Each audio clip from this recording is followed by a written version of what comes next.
السلام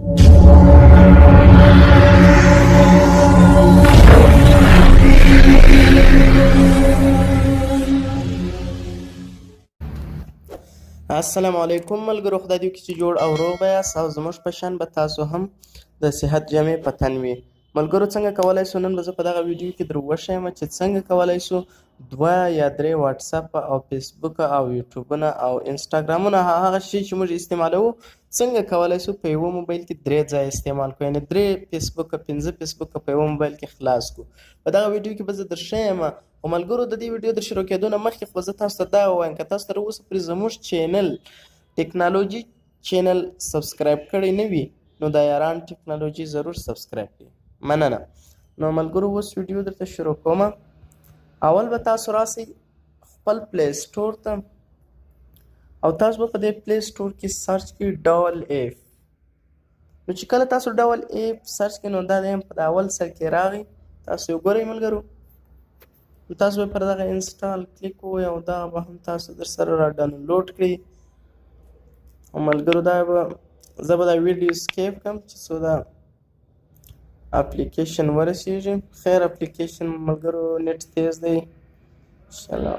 اوس دستي را ډاونلوډېږي. ملګرو ایپ را ډاونلوډ شو، صحیح شو.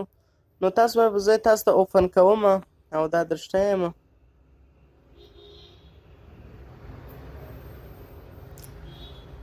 دا دی ملګرو.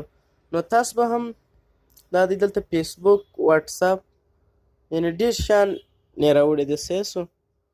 نو که ستاسو پام وي هلته هم ملګرو په خپل فیسبوک کې هم تاسو اکاونټ خلاصولی سئ.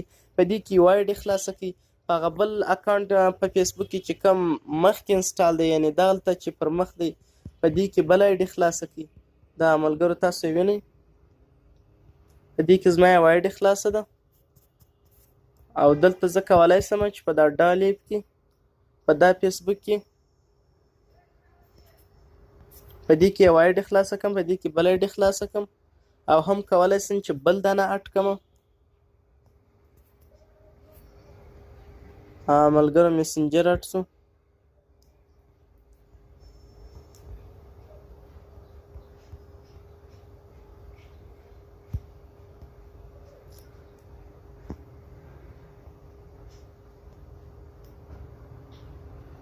نو ملګرو تاسو ګورئ چې په دغه کې 2 واتساپ یعنې یو واتساپ دغه دی، یو واتساپ هغه بل دی. په دې کې 2 واتساپ تاسو خلاصولی سئ. دا میسنجر دی، په دې کې یو آی ډي، په دې کې بل آی ډي، په دې کې بل آی ډي او همدا شان دلته چې راسئ په دې کې بل آی ډي ملګرو، په دې کې بل آی ډي او هم په دا شنه کې بل آی ډي. نو ملګرو داسې کولی شئ تاسو 15 او 6 فیسبوک اکاونټونه یوازې خلاص کړئ. نو ملګرو دغه ایپ چې ده ډېر خوندور ایپ ده، تاسو یې هم له دغه ځایه را ډاونلوډ کړئ. نو ملګرو کومه ویډیو خوښه شوه ویډیو لایک او شیر کړئ او چینل در سره ضرور سبسکرایب کړئ ملګرو، تر څو زموږ نوې نورې هرې ویډیوګانې چې موږ پورته کوو تاسو ته په وخت در سره درسیږي. مننه.